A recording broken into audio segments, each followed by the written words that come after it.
Can you change your Lyft phone number? Well, the answer is yes, and here's how to do so. First, you want to simply open the Lyft application, and inside the Lyft app, you'd be able to see an homepage which will look something like this. After that, you want to click on accounts over here. And once you're inside your account setting over here, what you want to do is you want to simply tap on personal info over here or on the security tab as well. And once you're inside this account settings, you want to simply tap on security option over here.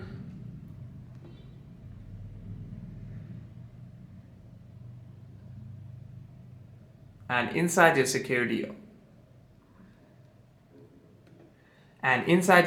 option, you'll be able to see this phone number over here. As you can see, here's the phone number option, and inside that security